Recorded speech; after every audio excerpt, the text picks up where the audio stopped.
This year is Leila Nishmas Oshish Mechaim ben Ephraim V'Tziona. My mother-in-law's Yotzai today. Leila Nishmas Esther Bas Sarah.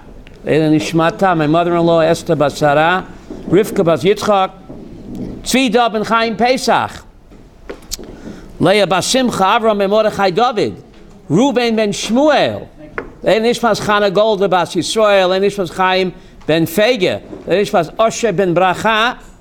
And this was Yeshua ben Shmuel. And Devorah Bat Shoshana. Mordechai Netzach ben Rivka. And Leila Nishmas Zalman Lei ben Moshe. And Leila Nishmas Amichai ben Yaakov. Leila Nishmatam. And Leila Nishmat Baruch Yosef ben Chaika. And Leila Nishmat Elimelech ben Levi Yitzchak. Leila Nishmatam. Vehi Chaya Sarah. Sonia, it's very strange. The Parsha of Sarah's death is called Chaya Sarah. Should be called Mitat Sarah, because she dies in the Parsha. So Sharona, why is the Parsha of Sarah's death not called Mitat Sarah? Why is it called Chaya Sarah? Because only through death is one. Because when a tzaddik dies, he's born again. Get it? Born again. The death of the body is the rebirth of the soul. Also, the tzaddik, even when he's dead, he's still alive. So when did Sarah really begin to live? When did Sarah begin to live? When she died. The death of the body, Ruvain, is the rebirth of the neshama.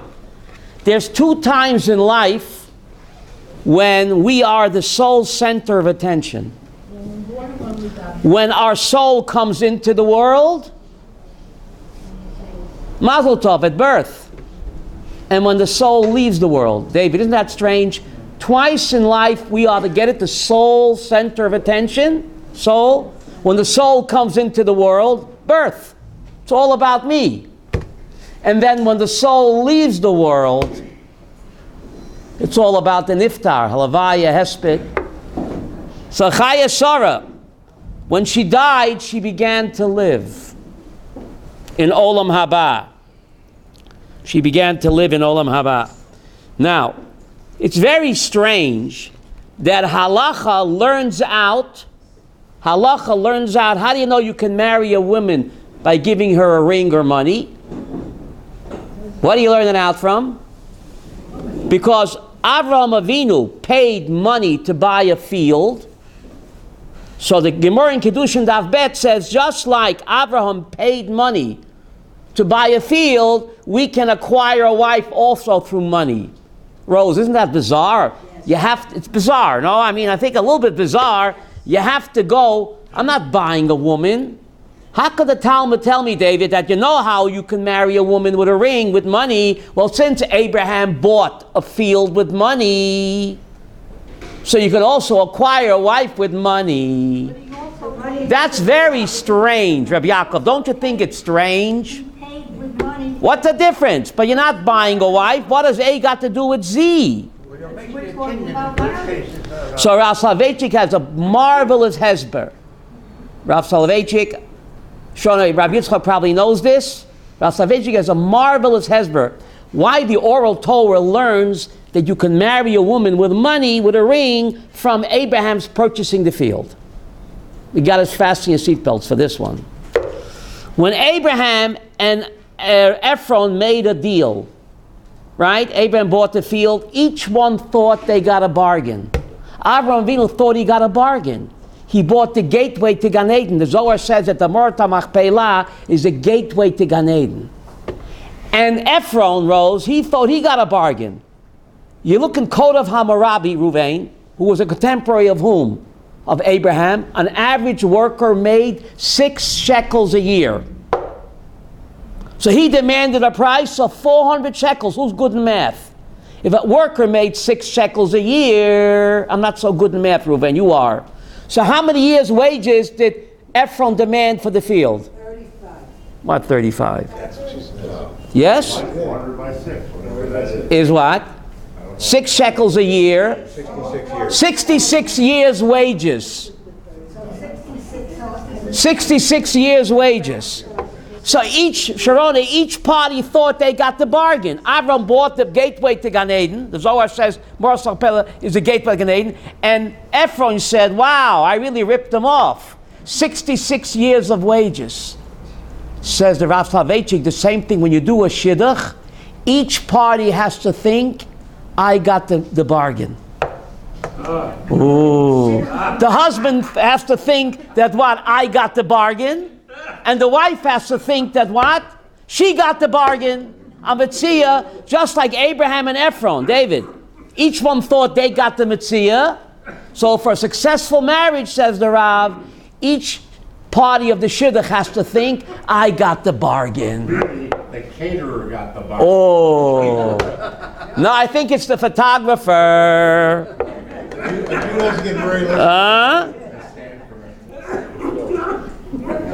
Each spouse has to say, Avram Berkowitz, I got the better deal. And both have to say, I got the better deal. Just like Ephron said he got the better deal. And Avram says, I got the better deal. Forget about it. Each one got the better deal. And that's why you learn what? Getting married from Abraham buying the field from Ephron. Isn't that marvelous, Rav Soloveitchik? What an insight. Rabbi, Yes, sir. in marriage there's continuous payments. Payments. Not a one-shot. Yeah. Why does the chassan break the glass under the chuppah, not the kala? It's the last time he'll get his chance to put his foot down. Right? All right. Okay. Now. Rabbi Sprecher. Yes. Please, I'm sorry, I know I'm late, but You missed it. I said it. I'll say it again. Leinish Maspida Ben Chaim Pesach. That's how I open up every shir. Right? You snooze, you lose. Who said that? You snooze, you... You did it, so. Now. Very strange.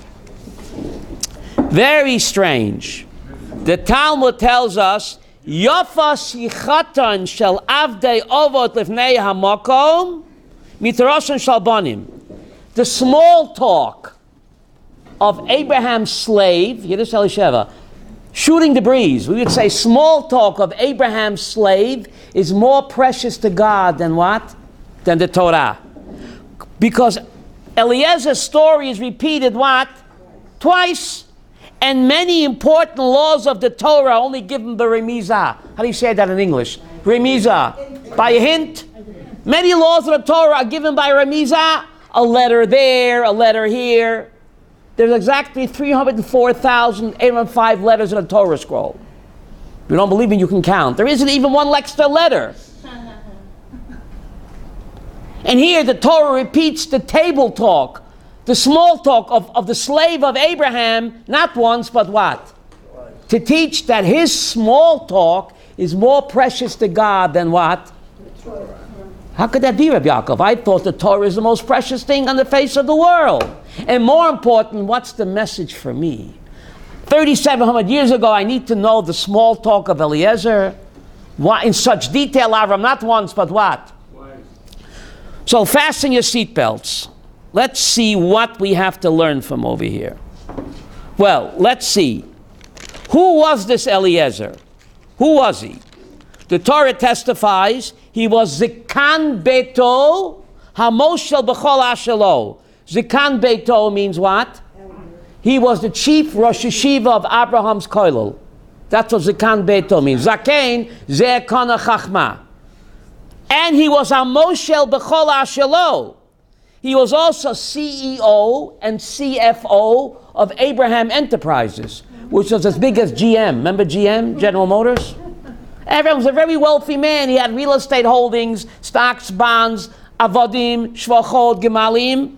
So Eliezer was a Moshel B'chol Ashelo, the CEO, CFO of Abraham's vast physical wealth, besides being Zikan Beto. Besides being what? The leading Rav who would give over the Torah of his Rebbe, Abraham. So this guy was a superstar in charge of Abraham's physical treasures and also in charge of Abraham's what? Spiritual treasures. Can you imagine Elisheva, his resume? What a resume. PhD, DHL, PhD, Papa has dough. PhD. Oh. Ow. This guy was a superstar on all fronts, in spirituality, in what? In physical possessions. He ran Abraham Incorporated. And yet, never once is his name mentioned. Never once. Eved.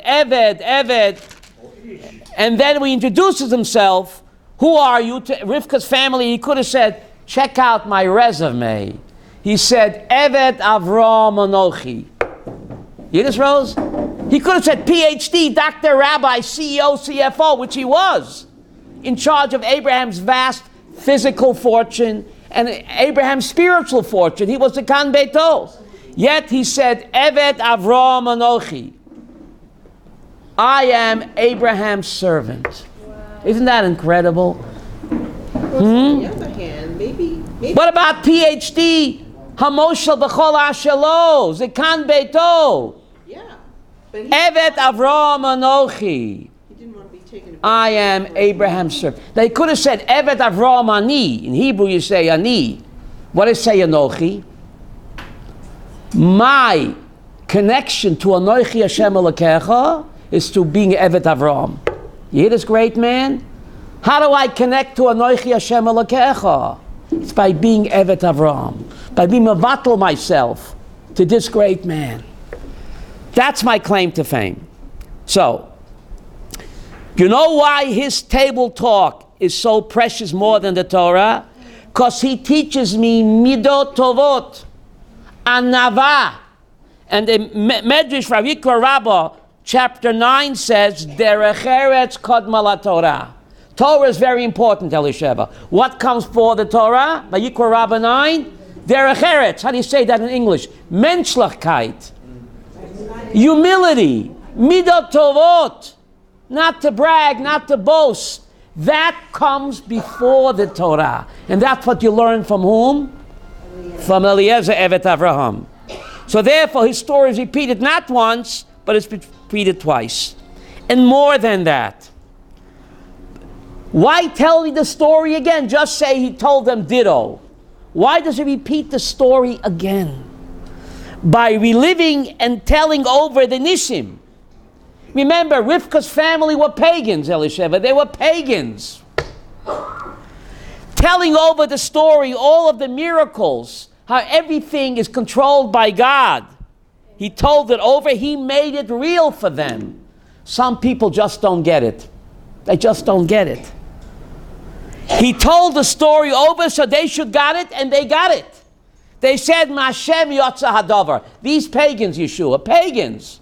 He made the story so real for them. He pointed out the miracles in every shvit and trit. How do you say that in English? Wherever you turn, God was there. He made it so real for them that even those pagans in Rivka's family exclaimed, what? Me Hashem Yotza Hadavar. Even they could see Ma Hashem Yotza Hadavar. By making it real for them. So that story is worth repeating, not once, but what? But twice. It was repeated once, Rabbi. And the second time, it's changed. We'll talk about it, Rivka. We'll talk about it. The second time, it's repeated. Well, the Rashi says, Kfula Batorah. Rashi says, Parsha Shel Eliezer Kfula Batorah. Mazek Kfula. Okay, doubled. But we see that a major change, he changes what really happened. The question is why. But more than that, Torah is important. But Mekimia pointed out this morning that something comes before Torah. Derech Eretz Kodma LaTorah. But the prophet Chavakuk says, Tzadik be'minota yichyeh. A tzaddik will live through his emunah. Torah is important. What comes before Torah? Emunah, humility, true, but also emunah. Eliezer personified humility, midot tovot, and also tzaddik be'minota yichyeh. He saw God at every turn, that nothing happens by coinky-dinky. It's all God. That idea, tzaddik be'menosa yichyeh, Chavakuk says, comes before the Torah. So this great man personified humility. He personified what? Midot tovot. and emunah. That lesson comes before the Torah.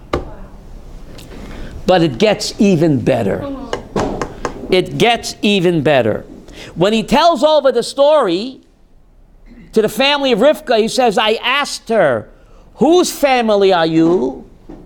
And then I gave her the diamond tennis bracelets and the golden bangle bracelets. Rashi said he lied. Sharona. Shina HaSeder. If you look at what happened, Rivka, first he gave her the bangle bracelets and the diamond tennis bracelets, and then he asked her. But he changed the story so that Rivka's family shouldn't think, are you beseder? What are you giving diamond tennis bracelets to a girl you don't know from Adam? Take a pill and lie down. So he lied, and he said, says Rashi, that first he asked her, only when you found out that she's what? Abraham's family, then he gave her the jewelry. But in fact, if you check the story, Ruvain, you'll see that first he gave her, and only then did he ask. So the question is, why? Why did he give her first? Huh? Because he believed that she was devoted. So what would it hurt to ask? By the way, who are you? He knew. He knew that she's the right one. How did he know? He saw her Gemilas Chasodim, and not just that, David. He saw how she ran. Abraham didn't just do chesed, he did it with a bren. How do you say that in English? Zeal. A zeal. Running here, running there. So he saw this girl, not just the chesed, the way she ran with enthusiasm. He knew for sure that this girl belongs in Abraham's house. He knew that. But he had a problem. Rashi quotes the Medrash, he also had a daughter. He had a daughter. And he was very hurt. My master trusts me with what? His entire vast fortune. Not just in the physical realm, but in the spiritual realm. I'm a CEO, CFO, and also in charge of his kollel and yeshiva. Who is more qualified to marry the master's son than what? Than my daughter. Wow. So he asked the Medrash says he asked, and Abraham said, great, great, great, but the bottom line is you come from Canaan. Oral Canaan, you are personally very great, but you have a stigma attached to you. You come from the cursed nation of Canaan. Canaan, the nation of, that's where he comes from. And I come from Baruch. And it's not going to be a good shidduch. So Abraham told him that. And he was upset, but he accepted it. Because he loved his master totally. But he's still human. He had a daughter at home. Who's his daughter going to marry? A disco boy from Canaan. Who's his daughter going to marry? It was in his interest to fail. He could have told Abraham, listen, I went, I checked her out, she wasn't willing, she was no good, she's no good, she's no good. And Abraham would have no choice but what? To take his daughter. He trusted him. It's your judgment, Eliezer, your call. If you think she's worthy to build the Jewish people, it's up to you. He trusted him with the future of the Jewish people, not just CEO, CFO. He could have come back, so and you say, listen, I tried. She's no good. She's not willing to come. 103 excuses why she's no good, because it's in his interest to fail. He's also a father. He has a daughter waiting for a shidduch. Who's more matim than what? Than Yitzchak. So he had a struggle, David. This great man had a struggle. It was in his interest to fail. Then Abraham would have no choice but to take his daughter. But he knew Abraham didn't want his daughter. He's personally great, but he has a stigma from the nation of Canaan. Please hear me well, Elisheva. He felt himself struggling with himself. He knew she's the right one. You saw him midos tovot, the chesed, not just the chesed, she did it with a bren. He knew, Yeshua, if he's going to begin to question her, a resume, there'll be 103 reasons why she's no good. So with his last ounce of strength, he felt himself slipping, giving in to his feelings for his daughter. He's also a father. So he did a done deal. He gave her a diamond tennis bracelet. Now there's no turning back. Look at this great man. He did a done deal. I gave her a diamond tennis bracelet. Now if I ask her 103 questions, there's no turning back. He knew she's the right one. He saw the water come up to her and the zeal, enthusiasm. She saw Father Abraham in her zeal, enthusiasm, chesed. She's the right one. He's going to begin to question her, Yehuda, fill out a resume, then his fatherly love for his daughter will get the better of him. He said, sorry, Rivka, you failed the test. Comes back to Abraham, sorry, master. Ein breira. And Abraham would have no breira. But he knew his master didn't want that. So he struggled within himself, Connie. He gave her the bracelets. Now, it's a done deal. No matter how many questions he asks, he'll want to say that the answers are not good, it doesn't matter. Once he gave her the jewelry, Lily, then it's what? It's in the bag. Look at this great man that he put his own fatherly love feeling for his daughter behind just Evet Avraham Anoichi. I'm more loyal to my master than to my own daughter because my master is the way to Anoichi Hashem Elokecha. And the Talmud says that for eternity, where is Eliezer? Where is he now? In the same mechitza. Can you imagine a cursed Canaanite to be with eternity in the same mechitza with Avraham Avinu? Can you imagine that? He's in the same mechitza, you know what that means? This way your table's waiting. After 120, we all have a table. He's at the same table with Father Abraham for eternity. Because he knew priorities in life. But he's going to begin to question her. He'll think of 100 reasons why your answers are not good, because I have a daughter home. What's going to become of her? An old maid? Who's she going to marry? A low-life Canaanite? So he struggled. He gave her the jewelry. It's done deal. There's no turning back. That's why his story deserves to be repeated twice. And therefore his table talk is more precious than what? Than the Torah. Midot, derech eretz kodol Torah, humility, anava, dedication to Avraham Avinu. Yes, Ruvain. But in the end, did he have second thoughts about that? In the end, He did have second thoughts. Okay. It bothered him because he kept saying Eli, spelled, remember, it's spelled effectively, Ulai. He said, Ulai, maybe the girl won't want to come back. And it's spelled effectively without the vav, it can be read Eli. Master, come to me, master. But Avram's wasn't his Ein Ara Mistabek Baruch was not conditional on him finding it. Just because he would have found doesn't mean that he would have married. He would have no choice. No choice. Who's going to marry a Puerto Rican? Who? No choice. Ein breira. It was in David, in his interest to fail.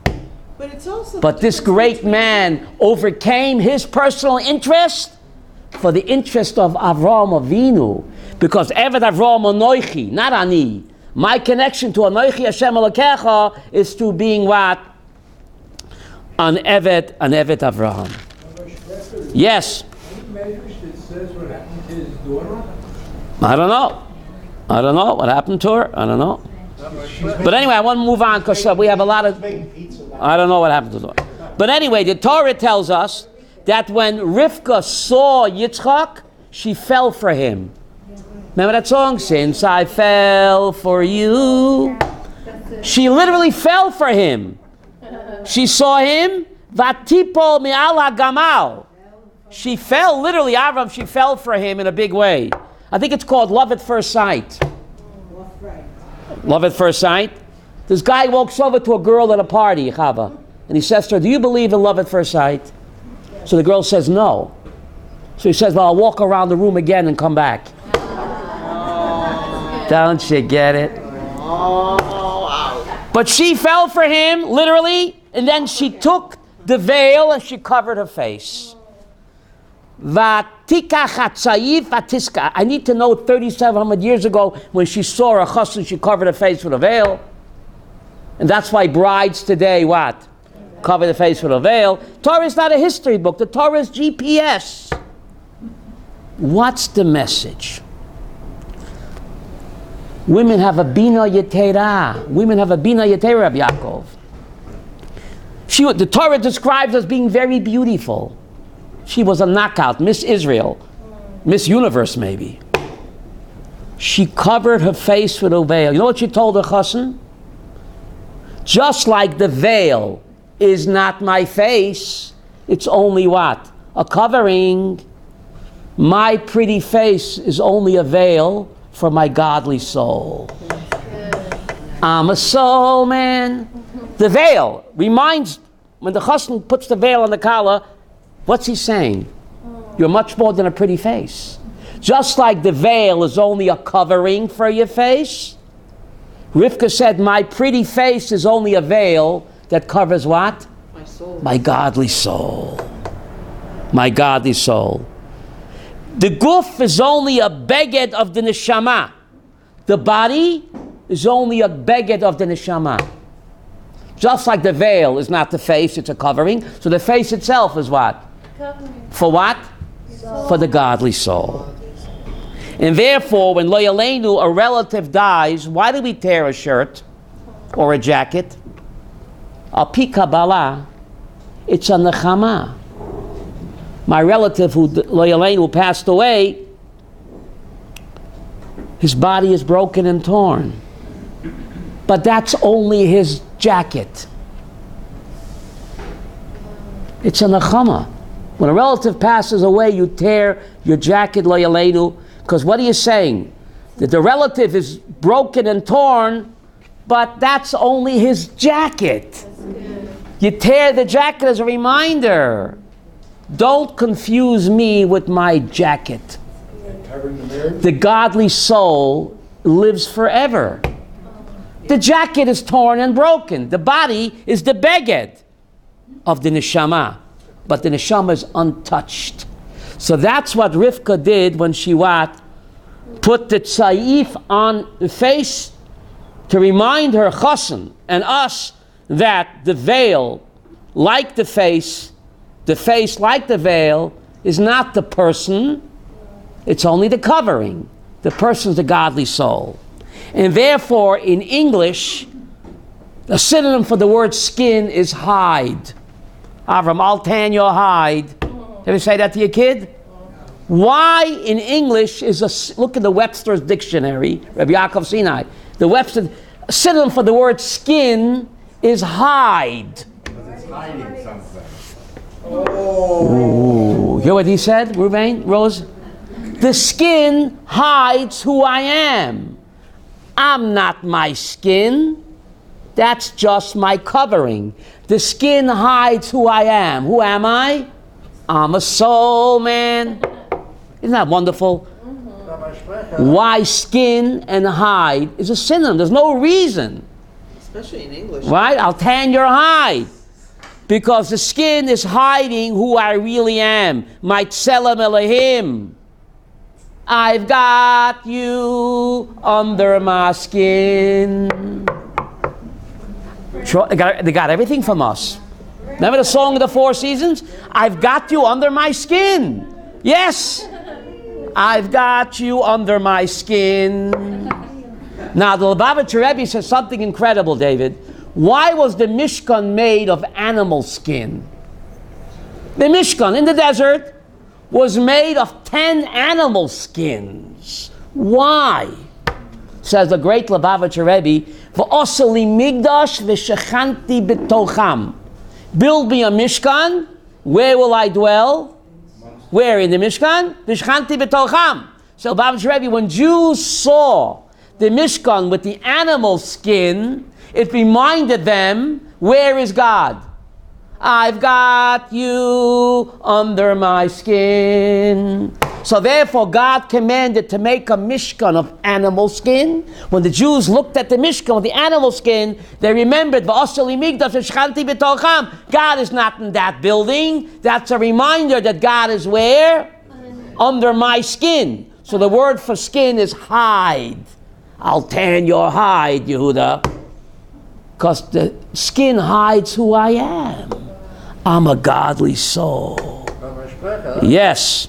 the word person comes from the Latin word persona, which means a mask. Persona means a mask. Wow, doctor, I didn't know that. Persona means a mask. Ooh, that's pretty amazing. Wow. This is what Rivka taught us. Little Rivka. She was only 3 years old. Okay, but those 3-year-old looked like an 18. It wasn't before they Twinkies, right? They have no Twinkies, before MSG. So a 3-year-old looked like an 18-year-old today. A 3-year-old girl is going to schlep those heavy pitchers of water to water 10 camels.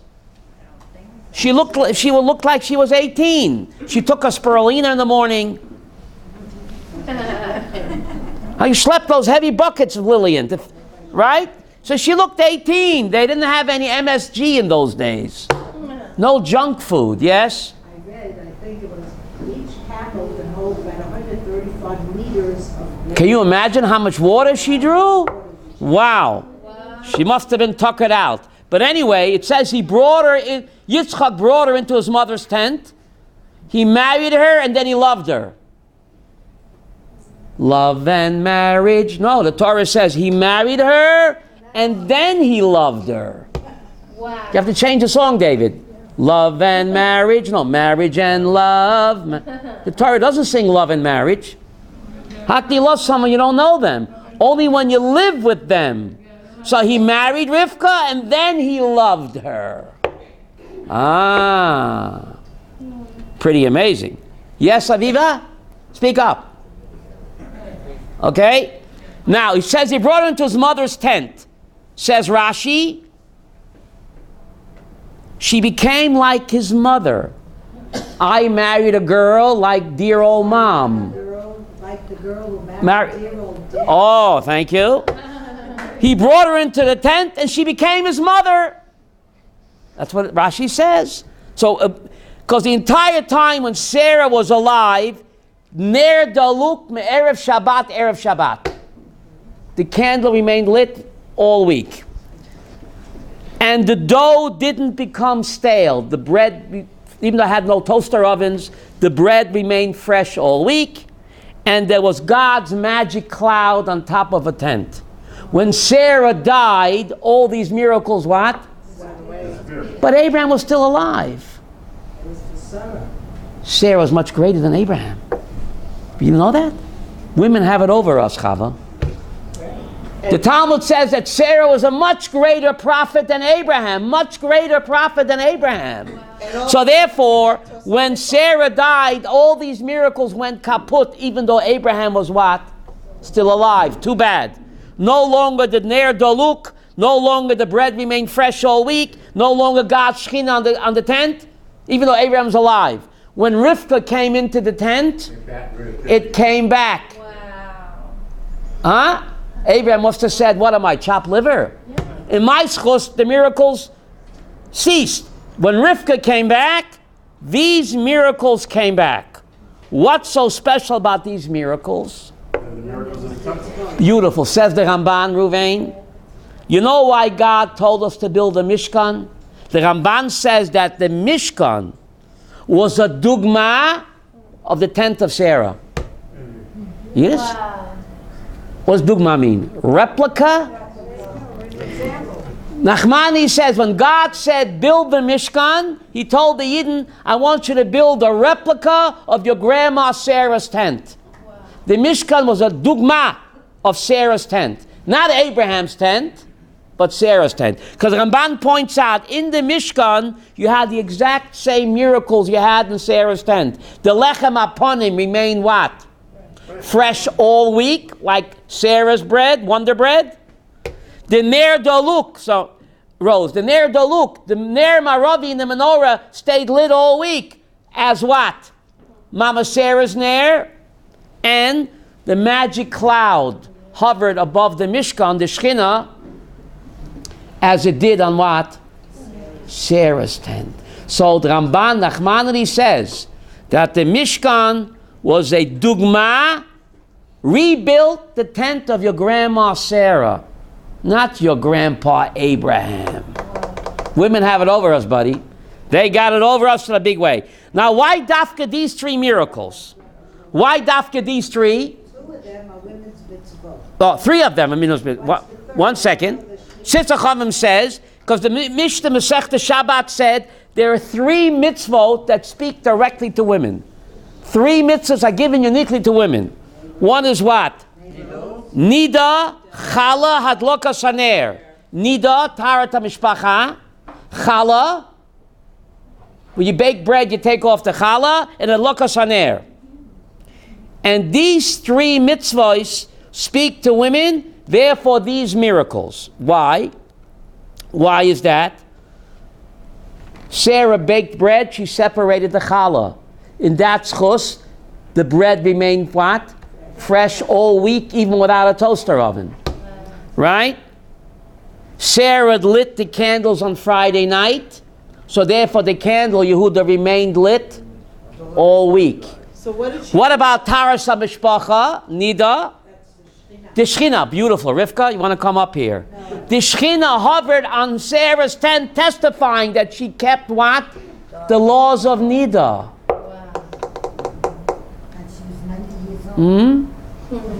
She was rejuvenated. Shirley, rejuvenated. So you hear this? Nida is the magic cloud on a tent, the Shechina. Chala, she separated the portion, and therefore the bread remained fresh all week. And Hadloka Saner, she lit the candle, and therefore the candle remained lit, what? All week, as you have the Ner Maravi, where Hanukkah is coming up. The Ner Maravi remained lit all week, because these miracles in the Mishkan were only a replica, Yeshua, of what? Of Sarah. Of Mama Sarah's miracles. And they only took place because of Mama Sarah, not Father Abraham. Right. Oh. Now, Rabbi, yes? are these the 3 things we say about Bemeh, Madlikin, which you Exactly. Rivka just mentioned that. Bemeh, Madlikin, these 3 mitzvahs speak uniquely to women. Nida, Chala, Hadloka Saner. Now the question is why? There are 613 mitzvahs in Torah, Sharona. Why does the Mishnah Masechta Shabbos say that these 3 mitzvot speak uniquely to women? Okay, Nida I can understand, okay? But Chala, a man can also bake bread. A man can also light candles. Why are these 3 mitzvot rows given to you ladies? Fasten your seatbelts for this. Tell me when you're ready. If you want to sum up the entire Jewish religion, please hear me well. The entire Jewish religion can be summed up in Nida, Chala, Hadloka Saner. The entire Jewish religion is given over to women. We guys couldn't be trusted. We dropped the football. I think it's called Butterfingers. But women are bina yetera. So the entire Jewish religion, I'll prove it to you, David. I see you a little skeptical, I'll prove it to you, is summed up in Nida, Chala, Hadloka Saner. Judaism, says the Rambam, is all about Kedushas Hazman, Kedushas HaMakom, Kedushas HaGuf. Any mitzvah that you have of the 613, the purpose is, Rabbi Yaakov, to sanctify time, to sanctify place, or to sanctify what? The body. Any of the 613 must fall under these categories. Kedushat Hazman, sanctified time. Kedushas HaMakom, sanctified place. Kedushas HaGuf, sanctify what? That's Judaism in a nutshell. These 3 mitzvahs are it. Nida. What does Nida represent? Kedushas HaGuf. Not just my soul is holy, my body is holy. Wow. My body is holy. That's a trick. Even though my body, 99% of the DNA looks like a monkey, according to scientists. No, I'm not joking. National Geographic. I heard this, National Geographic. 99% of the DNA of a human is a monkey. 99%. Yet, through the mitzvahs of Nida, of Taras HaMishpacha, we can take that body and elevated to Kedusha. That is a trick. 1 minute, please. So Nida represents what? Kedushas Haguf. Right? Challah, where's challah baked? In the home. So it's That represents Kedushat Hamakom. My place can become holy. Not just my body can become holy through laws of Nida and Taras and Mishpacha, but my place. This must be the place. By baking challah and doing the mitzvah of challah, buddy, which you do, you're sanctifying what? Place. That's the second ikra of Yahadut. Kedushas Hamakom. And Kedushas Hazman. When the lady lights the candles Friday night, what is she doing? She's sanctifying time. Wow. People say kill time, waste time. But we say Time? But through Hadlokas Haner, you ladies are sanctifying time. Wow. You're saying time has value in Kedusha. You don't have to waste it or kill it. So these 3 mitzvahs are given to you and all the other ladies, because that's Yahadut. Nidos, Kedushas Haguf, Challah is what? Kedushas Hamakom, and Adlokas Haner is what? Kedushas Hazman. That's Yahadut on a platter. That's Yahadut. So therefore, David, it's given only to ladies. We guys couldn't be trusted. 1 minute. Therefore, the word Shekhinah is feminine. The word Shekhinah is feminine. The word for God is feminine. The word neshama is feminine. The word Torah is feminine. The word mitzvah, it's all feminine. Coinky dinky? No. Women are much more spiritual. And therefore, these mitzvahs are given, well, let me finish. These mitzvahs are given dafka to women, because that's Yahadut rolls in a nutshell. It gets even better.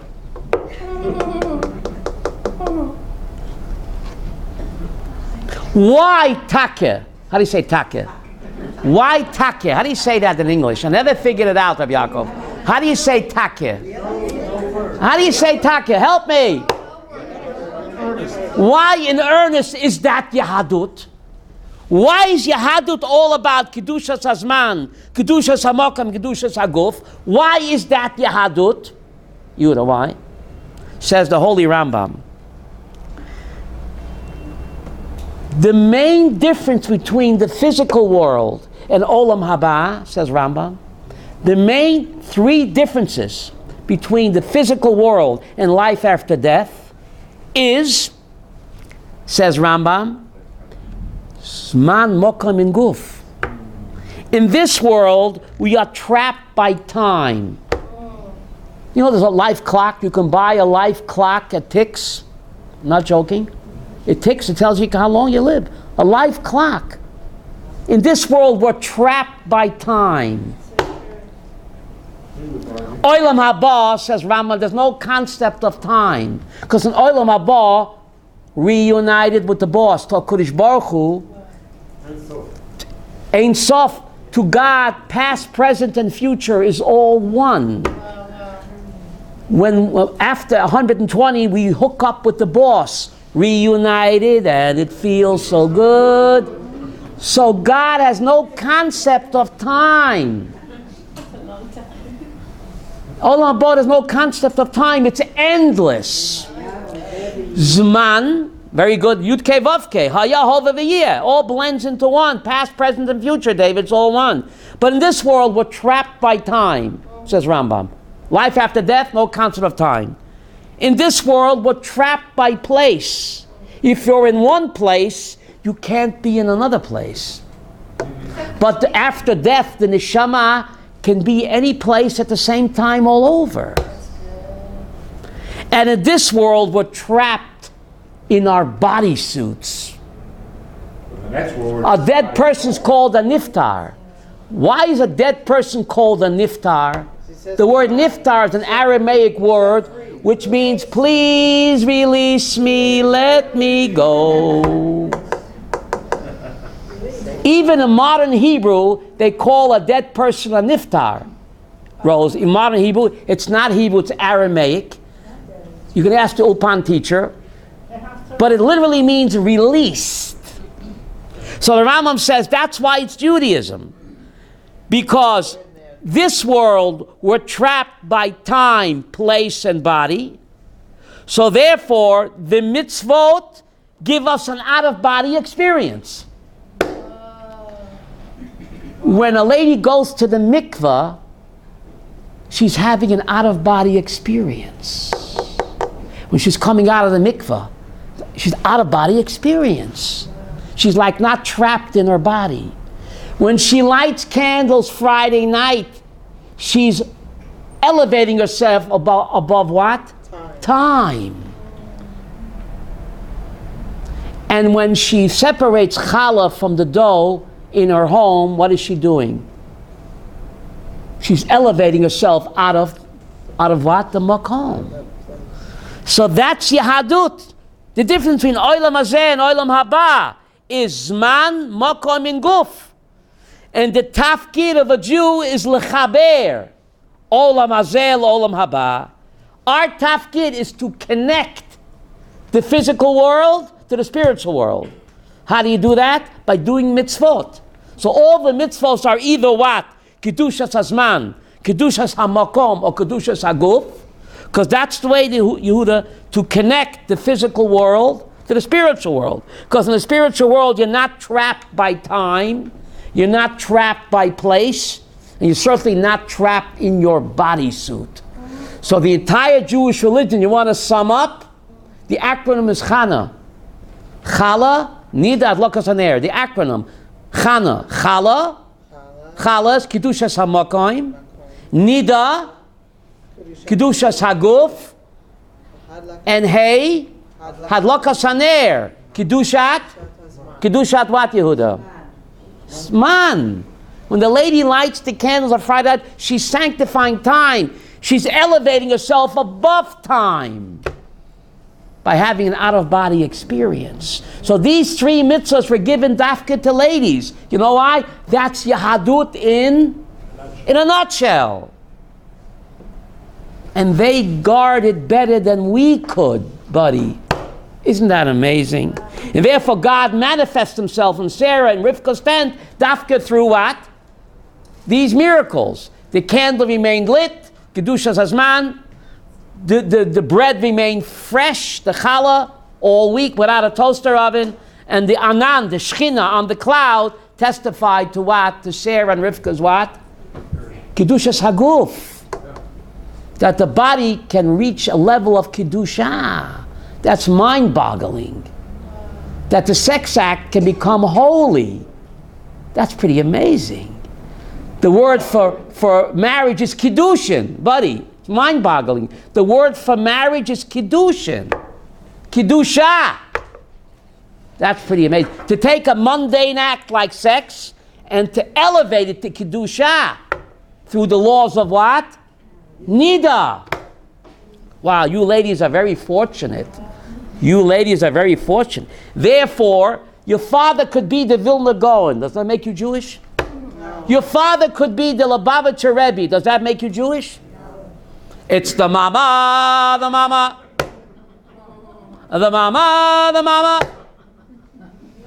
Doesn't matter who your father could be. Moshe Rabbeinu. Does that make you Jewish? It's the Mamma Mia. Says the Zohar, because the godly soul is routed through the mother. The godly soul is routed through the mother. Doesn't matter who your father. The father could be a Puerto Rican, Lo Yaleinu. But if I grew up with them. They used to beat me up all the time. In South 3rd Street, they beat me up all the time. They stole my lunch money, Rivka. They beat me up. I remember I was 9, 10 years old. They beat the heck out of me, stole my lunch money. You learned to fight. 50 cents I had. You learned to fight. Didn't So you? even your father could be a Puerto Rican. It doesn't matter. Puerto Rico's gone bankrupt. Right? It depends who your mother is. That makes you Jewish. That's good. I'm glad I came. Glad you came today, right? So you women have an awesome responsibility, right? An awesome responsibility to keep it what? To keep it going. To keep it going, right? Think about it, buddy. Whenever the Jewish people were in crisis, who saved us? Women. Go back to Mitzrayim. Amram divorced his wife. He was the chief rabbi. Look, Murrah site to page 12. The Daf Yomi is getting there tomorrow. Amram said, why have babies? They'll wind up in Auschwitz. He divorced his wife, and all the Hasidim followed and divorced their women. Jewish problem solved, no babies. So little Miriam said what? Abba, you're worse than Stalin. I mean, you're worse than Paroi. Because Paroi only decreed what? By divorcing mommy, you're stopping the girl babies to be born. Little Miriam, the chief rabbi of Israel, her father. He listened to her, remarried her. Who was born? Moshe. If it wasn't for Miriam, no redeemer and no lawgiver. Little Miriam. Father was chief rabbi. She's a little girl. Abba, you're worse than Stalin. You know what she said? He listened to her, remarried. Good thing he listened to her. Otherwise, there'd be no lawgiver, no redeemer. And all the Hasidim what?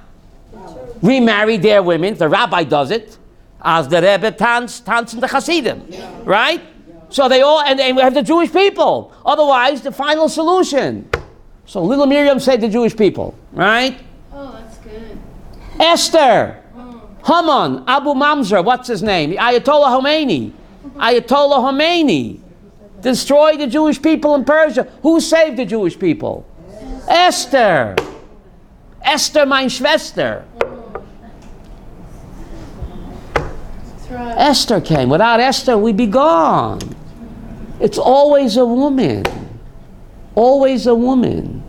Huh? Yeah. You got And in Mitzrayim, you have the women, the men wanted to give up hope, and the women wouldn't give up hope. Right? Yehuda but Tamar. Yehuda but Tamar. If Tamar wouldn't force Yehuda to be with her, Peretz wouldn't be born. There'd be no Messiah. No Messiah. If Ruth would not have gone to the field to Boaz, no Messiah. You ladies take the bull by the horn. We guys are, You ladies are assertive.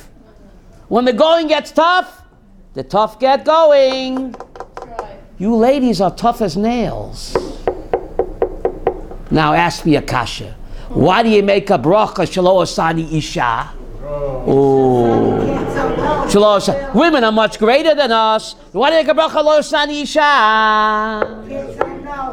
The Gemara bracha says, you know why? Because the worst pain in the world is the pain of childbirth. We thank God you didn't make me a woman. I haven't got time for the pain. Shrona, Gemara bracha says that. We couldn't handle the pain. Women's threshold for pain is much higher. So we thank God, Slowestani Isha, because I couldn't handle the pain of childbirth. And how do you ladies make a bracha? Shasani Kertzona. We make the bracha in the negative. You ladies say, Shasani Kertzono. God, you made me exactly the way you are. Rabbi Yaakov Sinai, tell this to your wife. We make the bracha in the negative. We haven't got time for the pain. Ladies say, Shasani Kertzono. You, God, made me exactly the way you are. Wow. Women are much more godlike. So therefore the word for Shekhinah, Neshama, Torah, Mitzvah are all what? Feminine. And that's when women don't need so many mitzvot. Rabbeinu Bachai says, the word mitzvah, sav means to bond. Rabbeinu Bachai says, we need all these mitzvahs. We still have 5 minutes, Elisheva. We need mitzvahs to bond with the boss. Rabbeinu Bachai, he lived before women's lived, the great Kabbalah, he says, women are naturally bonded. They don't need the props of talis and tefillin. It's props to help me bond with him. You ladies, says Rabbeinu Bachai, are naturally bonded. You don't need the props of talis and tefillin. Isn't that incredible? We guys need the props to help us bond. You ladies are naturally bonded. The word, ask your Ulpan teacher, I'm not joking. Beino B'chai, Nu Ulpan, he says the word mitzvah, the word tzav, means to bond. That's good. So, we need the bonding. You ladies are naturally bonded. If it ain't broke, don't fix it. So women who do that, like women on the wall or whoever. Women off the wall, they're lowering themselves. You're putting on talis and tefillin. If it ain't broke, don't fix it. We need it to bond with him. You're bonded without the props. Why do you want to fix it if it ain't broke, David? Nebuch, the women, they mean well. They mean well, but nebuch, they're off the wall. They don't know. But they mean well. But they have to come to this class, and we'll straighten them out. They mean well. I've had dinner with him. Right? Rabbi. Right? Can you give them RabbiSprecher.com. Thursday at 2 o'clock, we have a great cheer here, Sharona. You won't have to buy the Jerusalem Post. You won't have to watch IBA News. You come Thursday at 2 o'clock here, you'll see current events in the weekly Haftorah. Yes. Without watching the news. What? Yes, doctor, speak up. Yes, well, 2 minutes to showtime. first of all, Yes? on Friday night, one of the Smirot, first people don't sing because they haven't got a big one, but the Geckers do. Yeah. And it says here, now if I can find it, Nashim Nero Tzadlek Lo, V'chok, Nashim Nero Tzadlek Lo, V'chok Nidot, T'chazekno, V'chachalos, T'chazekno, O Yagen Ba'adad L'Zuchuton. Yom Ba Le'et Le'daton, V'im Lo Amru V'nizharu, Azai K'rovol Le'daton. Yes. So there you are, you see, there are the three mitzvahs. Those 3 mitzvahs, right? Yes. They're summarized by the acronym Chana. Chala, Nida, Hadlokas Haner. So anyone asks you, Lisheva, what's Judaism? Say Chana. That's Yahadut. Chala, Nida, Hadlokas Haner. Kedushas Hazman, Kedushas Hamakoim, and Kedushas Haguf. Chala is Kedushas HaMakom. You bake challah in the house, right? Nun, Nida is Kedushas Haguf, right? And the hay is what? Hadlokat Haner. You're lighting the candles on Friday night. You're elevating time. You're sanctifying time. Not killing time or wasting time. That's Yahadut. Any questions, comments? It was excellent. Thank you. Toda Rabah. Toda Rabah.